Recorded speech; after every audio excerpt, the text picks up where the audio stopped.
नमस्कार, मैं प्रशांत वर्मा स्वागत करता हूं आप सभी का आपके अपने YouTube चैनल हॉटस्पॉट लर्निंग पर। आज हम बात करने जा रहे हैं एक जो ट्रेंडिंग में टॉपिक चल रहा है, इलेक्टोरल बॉन्ड यानी चुनावी बॉन्ड। चुनावी बॉन्ड क्या है? आज इस पे सुप्रीम कोर्ट ने एक फैसला दिया कि ये अवैध है, असंवैधानिक है। तो इस पे बात करेंगे कि उसने किस विधा पे बोला कि ये अवैध और असंवैधानिक है, और इलेक्टोरल बॉन्ड है क्या, ये लाया कब गया था, किसके द्वारा लाया गया था और क्यों लाया गया था। इन सभी टॉपिक्स पे आज हम चर्चा करेंगे। चलिए फिर शुरू करते हैं आज का टॉपिक, आज की चर्चा। सबसे पहले आपको ये जानना होगा, जो भी पॉलिटिकल पार्टी हैं, चाहे वो कांग्रेस हो, भाजपा हो, टीएमसी हो, जो भी हो, एक्स वाई जेड, जितनी भी पार्टियां रन कर रही हैं, उनको कहीं ना कहीं रन करने के लिए उनको फंड की आवश्यकता होती है।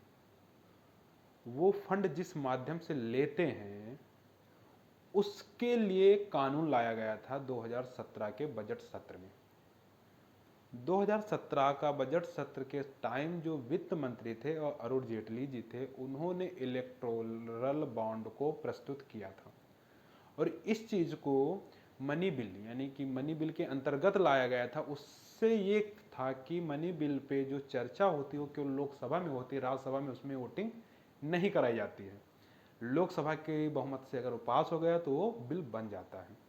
तो ये 2017 के बजट सत्र में लाया गया था ये कानून, और 2018 में इसको प्रारंभ कर दिया गया था। इलेक्टोरल बॉन्ड यानी चुनावी बॉन्ड को रन कर दिया गया था 2018 में। अब चुनावी बॉन्ड है क्या?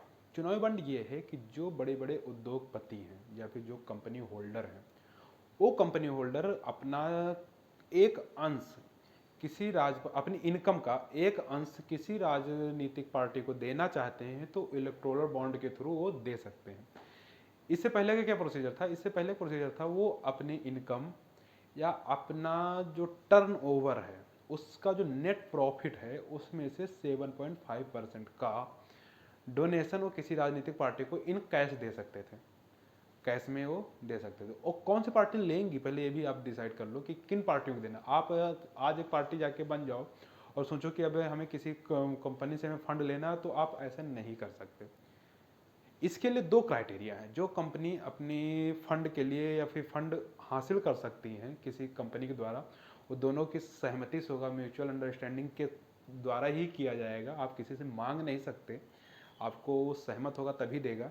तो लेने की जो क्राइटेरिया है वो दो पॉइंट हैं। पहला पॉइंट क्या है?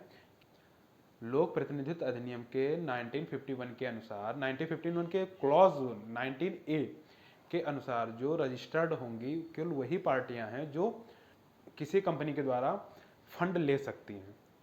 दूसरा क्या होगा कि लोकसभा या राज्यसभा में कुल मतों का 1% मत उनके पक्ष में होना चाहिए। दो क्राइटेरिया ये हैं कि 1% मत होना चाहिए लोकसभा राज्यसभा में, और 1951 के अनुसार आपको लोक प्रतिनिधित्व अधिनियम जो 1951 है उसके अनुसार आपको सदस्यता या फिर आपका रजिस्ट्रेशन होना चाहिए आपकी पार्टी का, तभी आप बॉन्ड ले सकते हो। तो अभी तक जो हाल था वो ये था कि जो कंपनी आपको फंड कर रही है उस कंपनी का जो नेट प्रॉफिट होगा, उस नेट प्रॉफिट में 7.9% अप टू 10% तक वो अपने प्रॉफिट का आपको फंड कर सकता है। ठीक।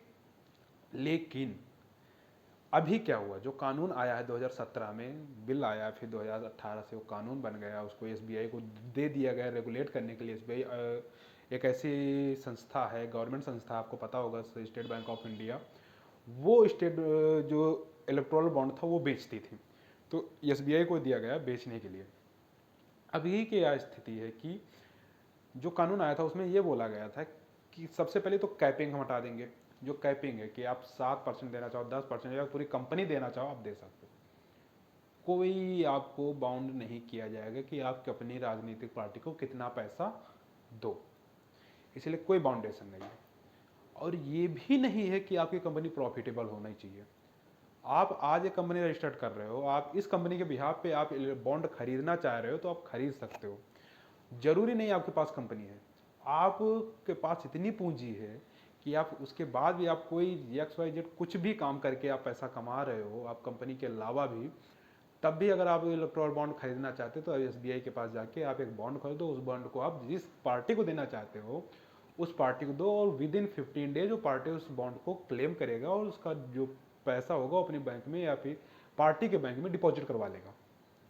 ये नए कानून के अनुसार था और ये बोला जा रहा था कि इसमें हम ट्रांसपेरेंसी रखेंगे, मतलब कि जो डोनर होगा या फिर जो दाता होगा, जो फंड देने वाला होगा, उसकी आइडेंटिटी को और जो एक्सेप्टर होगा, जिस कंपनी को फंड किया जाएगा, उनकी आइडेंटिटी को छिपा के रखी जाएगी, उनकी आइडेंटिटी को डिस्क्लोज नहीं किया जाएगा। इससे ये रहेगा कि जो पार्टी फंड ले रही है वो निष्पक्ष काम कर सकेगी, वो किसी के दबाव में नहीं आएगी। लेकिन आप यहीं पे एक बात और सोचो कि जो पार्टी या फिर जो कंपनी या फिर जो भी व्यक्ति किसी भी पार्टी को कुछ पैसा दे रहा है तो कहीं ना कहीं कुछ तो लालच उसके दिमाग में होगा ही होगा।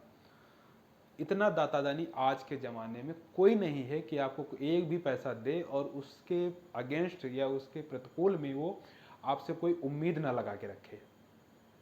अगर कोई कंपनी आपको 1 करोड़ रुपए फंड कर रही है तो उस कंपनी के द्वारा जो बॉन्ड खरीदा गया और जब सामने वाली पार्टी को या सामने वाली पॉलिटिकल पार्टी को उस बॉन्ड दिया जाएगा तो वो जरूर बताएगा कि हमने आपको 1 करोड़ दिया है और इसके अगेंस्ट में हमें ये चाहिए। नहीं ज़्यादा कुछ तो कम से कम एक गवर्नमेंट टेंडर ही हमें चाहिए, जो चाहे वो रोड बनाने का हो या फिर कहीं अलग किसी प्रकार का टेंडर हो।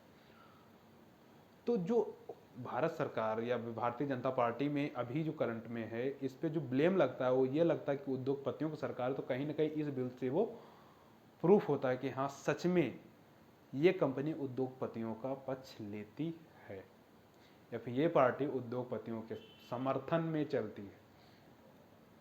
क्योंकि उद्योगपति अच्छा खासा फंड करते हैं। अभी तक आपको एक डाटा से अगर बताएं तो ये डाटा ये है कि जितना फंड 2018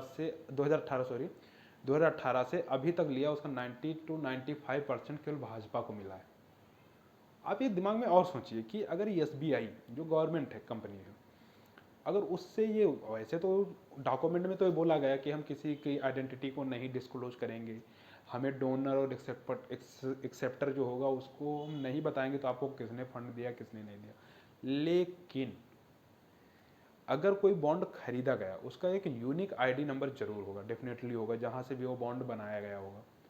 ठीक, सरकार को ये पता है कि हम इतने बॉन्ड का प्रोडक्शन किए, मान लो 1000 बॉन्ड उन्होंने बनाया, 1000 बॉन्ड में से 600 बॉन्ड तो रिटर्न सरकार के पास ही आ गए, उसको पता है 600, लेकिन जो 400 बॉन्ड गए ना वो कहाँ गए। अगर वो ये चीज़ जानना चाहे तो एसबीआई को तुरंत बोलेगी कि इस नंबर का हमें बॉन्ड बताओ कि वो किसने खरीदा और किसको दिया, तो एसबीआई क्या मना करेगी?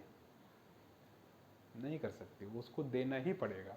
तो कुल मिला के सरकार ये भी रेगुलेट कर पा रही है कि पैसा किसको जा रहा है और कहाँ जा रहा है।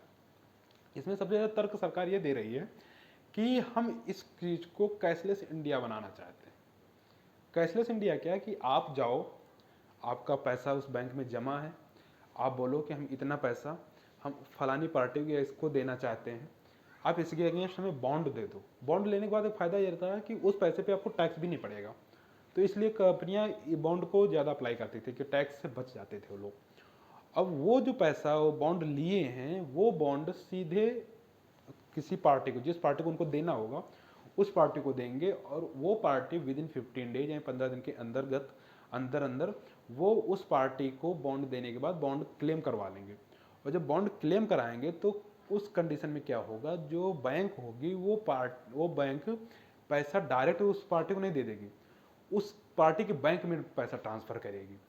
तो ये तो रेगुलेशन था कि जो इन हैंड कैश आता था उस पर कोई रेगुलेट नहीं था, बट इसमें रेगुलेशन था। लेकिन इसी जगह पे आप सोचो जो कानून में संशोधन किया गया था, वो चाहे इनकम टैक्स के संशोधन में हो या फिर कंपनी के लॉ जो था उसका संशोधन हो, तो उसमें संशोधन जो किया गया था वो खतरनाक था। वो खतरनाक इसलिए था कि जैसे उन्होंने एक और परिवर्तन किया था कि इससे पहले क्या था, फॉरेनर जो है ना वो किसी पॉलिटिकल पार्टी को सपोर्ट नहीं कर सकते, किसी पॉलिटिकल पार्टी को फंड नहीं दे सकते। लेकिन इस कानून में जो बॉन्ड आया था इलेक्टोरल बॉन्ड, उसमें विदेश की कंपनियां भी फंड कर सकती थी, बॉन्ड खरीद सकती थी और पार्टी को दे सकती थी। और इसमें मनी लॉन्ड्रिंग का सबसे ज़्यादा चांस होता था, जबकि आरबीआई ने इस चीज़ को भी मना किया था कि ये चीज़ हमारे लिए खतरा हो जाएगा, इसमें मनी लॉन्ड्रिंग बढ़ जाएगी। लेकिन उस टाइम हमारी सरकार या फिर हमारा जो वित्त आयोग था या फिर राज्य वित्त मंत्री जो अरुण जेटली जी थे, उनने कोई इस पर एक्शन नहीं लिया।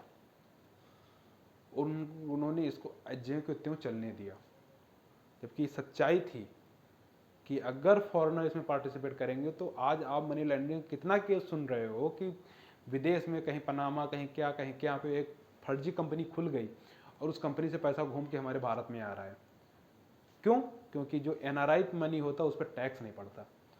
तो वही हाल होगा इसमें भी कि किसी के पास पैसा ज़्यादा है, वो किसी दूसरी कंपनी को खोल के बाहर बैठ गई और वो पैसा बॉन्ड खरीद के भारत सरकार या किसी भी सरकार को, किसी भी पार्टी को दे रही है।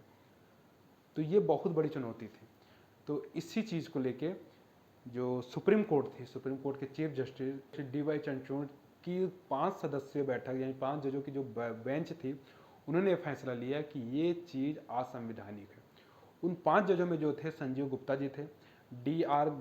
गवई जी थे और पादरीवाला जी एंड मनोज मिश्रा जी थे। तो इन 5 जजों की जो बेंच थी उन्होंने बताया कि असंवैधानिक है, ये तर्कहीन है। और इसमें तर्कहीन किस लिए दिया गया? क्योंकि उन्होंने एक चीज कमेंट किया था कि जनता को सब कुछ जानना आवश्यक नहीं है। भाई क्यों नहीं आवश्यक है जनता को सब कुछ जानना? आप एक शेयर खरीदते हो तो उसमें ये चीज़ देखते हो कि किस कंपनी ने इस कंपनी को फंड किया है, ठीक। और जब आप सरकार चुनने जा रहे हो तो आपको ये अधिकार नहीं कि आप ये जान सको कि किस कंपनी ने के द्वारा ये गवर्नमेंट या फिर ये पार्टी फंडेड है। तो ये भी कहीं ना कहीं असंवैधानिक ही था कि राइट टू इन्फॉर्मेशन RTI जो है उसका मिसयूज हो रहा था। तो इन्हीं सब पॉइंट को सुप्रीम कोर्ट कोर्ट करते हुए बोला कि ये तो पहली बात तो असंवैधानिक है, ऐसा कुछ नहीं होना चाहिए क्योंकि इसमें मनी लॉन्ड्रिंग और पैसों की हेर फेर बहुत ज़्यादा हो रही है और सरकार निष्पक्ष होकर काम नहीं कर सकती इस तरह में। जो सरकार पे ब्लेम लग रहा था ये उद्योगपतियों को, और एक कोटेशन भी चलता है भारत में कि भारत एक अमीर लोगों का गरीब देश है। गरीबी आप ट्रिलियन मिलियन या भारत के GDP मत देखो, पर इनकम कैपिटा जो है, पर पर्सन के पास इनकम जो बन रही है उसका एक्सपेंडिचर जो है ना उससे कंपेरिजन करो कि जिसके पास जितनी इनकम है उसके अलावा उनका खर्चा कितना हो रहा है। गरीबी वहाँ से कैलकुलेट करो तब आपको पता चलेगा कि भारत सच में अभी गरीब ही है। आप 3 नंबर पे अपनी इकोनॉमी लेकर आ जाओगे और भारत में फ्री राशन बांटना पड़े तो आज सोचने का विषय है। आप टॉप 3 इकोनॉमी लेके बैठे हो और उसके बाद आप क्या कह रहे हो कि हम जो अपनी जनता है, अपने पूर्ण जनता को हम 5 किलो फ्री राशन दे रहे हैं। सोचो क्यों देना पड़ रहा है? क्या जो जनता आपके पास है वो अपना भोजन की व्यवस्था भी नहीं कर सकता? 2 टाइम की रोटी की भी व्यवस्था नहीं कर सकती वो? तो इस जनता को अमीर दिखाने का मतलब ही नहीं रहता। तो कहीं ना कहीं ये चीज़ है, भारत में जो गरीबी है वो सच में एग्जिस्ट करती है, इसमें आप डिनाई नहीं कर सकते हो। कुछ परसेंट ही लोग हैं जो अमीर हैं, वो 1 से 2% ही होंगे और 95 to 98% लोग अभी गरीब ही हैं, उनको राशन के सहारे ही चलना पड़ रहा है, ठीक। और इसके जो याचिकाकर्ता थे आपको पता होगा ओबियसली, जो विपक्ष है कांग्रेस, बहुत ज़्यादा जोर लगा के इस पर याचिका की और इस पर फैसला भी 2 नवंबर 2023 को ही हो गया था। और फैसला होने के बाद उस जो फैसला था उसको सुरक्षित रख लिया गया था और आज उस फैसला को पब्लिक किया गया जिससे सबको पता चला कि ये असंवैधानिक है, ये तर्कहीन है। और साथ में ही SBI को भी इंस्ट्रक्शन दिया गया कि हाँ, जो अभी तक बॉन्ड बिके हैं और जिनको रिडीम नहीं कराया गया उन सभी को तत्काल प्रभाव से रिफंड किया जाए और जितना अभी तक बॉन्ड बिके उन सभी का डाटा इलेक्शन कमीशन को दिया जाए, इलेक्शन कमीशन ऑफ इंडिया को दिया जाए और वो अपने इस चीज़ को अपने वेबसाइट पे अपलोड करें जिससे पब्लिक इस पर जान सके कि किस पार्टी को कितना फंड मिला है, किसने दिया है। बहुत बड़ी चीज़ है, बहुत बड़ा फैसला है ये, कुल मिला के लोकतंत्र की सुरक्षा है। कुछ दिन पहले ऐसे एक चंडीगढ़ में भी एक केस हुआ था।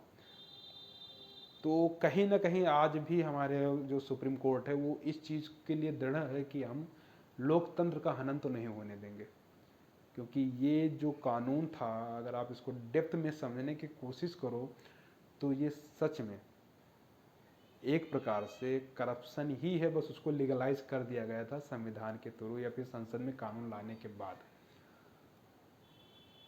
ये घूस लेने का एक डिजिटल या फिर एक एडवांस मेथड निकाल लिया गया था संविधान संसद में कानून पारित करने के बाद। था तो घूस ही भाई ये। इस टॉपिक पे कई सारी रिपोर्टें आपको मिल जाएंगी, कई रिपोर्ट गूगल पे भी हैं, आप उनके जाके एक्सप्लोर कर सकते हो, वहाँ से और जानकारी जुटा सकते हो जो हमारे पास जानकारी थे वो हम आपके साथ साझा कर रहे हैं। आई होप आपको कुछ नया जानने को मिला होगा। तो वो आज की वीडियो में इतना ही, मिलते हैं किसी नेक्स्ट वीडियो में किसी नेक्स्ट अपडेट के साथ। तब तक के लिए जय हिंद, धन्यवाद।